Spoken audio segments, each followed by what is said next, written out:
Today I'm talking about the subject of communication and its application in the inclusive classroom.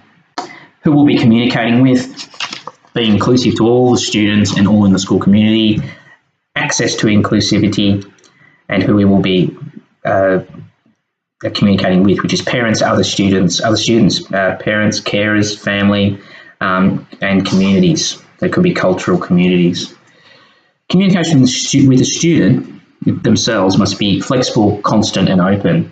Bruno Balderrama states that students with additional needs are likely to present challenging behaviour and can be more emotionally labile and more likely to experience medical crisis. They could regress behaviourally or academically. If a teacher knows a student and has an open and flexible dialogue, they'll have more chance of predicting these reactions and be able to respond when needed. An inclusive classroom teacher will be working in conjunction with special ed and specialist teachers. According to Bruno Balderrama, an inclusive classroom will require teachers to engage in constant, flexible and relaxed communication. They should question each other and ensure they know each other's styles and philosophy. Students might act up, challenging teachers and their parents. They may also gravitate or identify with either one of the teachers. This is where communication becomes extremely important, and working collaboratively means not letting students' parents or preferences get between them. Open and regular communication with students' parents is imperative to this process as well. The parents know their children and are likely to want to be more involved than the teachers are used to. Teachers must be willing to accept input and involvement.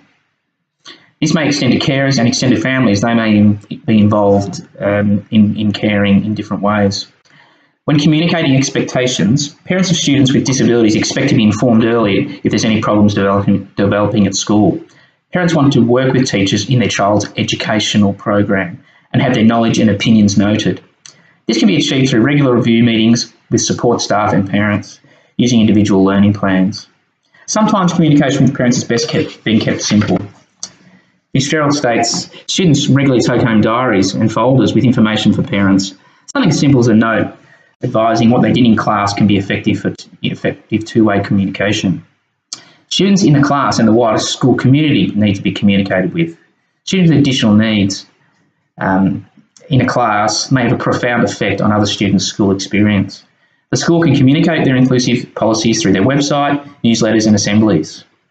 The school must be and communicate that they are set up to educate inclusively. According to Dev, student success, whether for students with or without additional needs, comes when pre-service teachers are educated, teachers have positive attitudes towards inclusion, and administrative support to allow for whole class planning. Class teachers can communicate directly with their students, what to expect, depending on the level of needs, whether there is going to be specialists and additional teachers coming into the class. Even the most severely disabled students can communicate in different ways with symbols, cards and written words, and students in the current class need to know and be able to communicate effectively for inclusive education.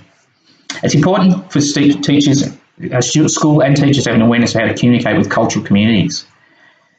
Queensland State Government state people's cultural beliefs, values and worldviews influence thinking, behaviours, interactions with others.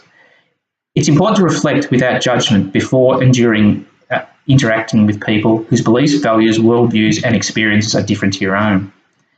In the case of Aboriginal and Torres Strait Islanders, there may be a need to communicate in a certain way and a certain way to the community. There is an importance in considering locality and access. Those living in remote areas may have English as a second, third or fourth language and have their own protocols. Communication must be respectful and culturally sensitive due to past negative experiences.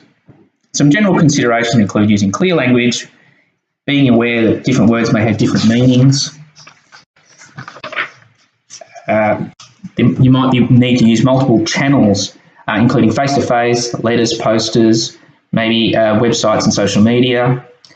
Use Aboriginal and Torres Strait Islander voices to demonstrate relevant stories of success and encourage that through the communication channels. Use culturally specific elements such as language, talent, design and music. Be aware there may be gender-specific communications such as for cultural reasons. Consider that Aboriginal and Torres Strait Islander communities face lower literacy and numeracy skills, and be you've got to be active providers of information, because quite often they have information given to them by government agencies. Thank you.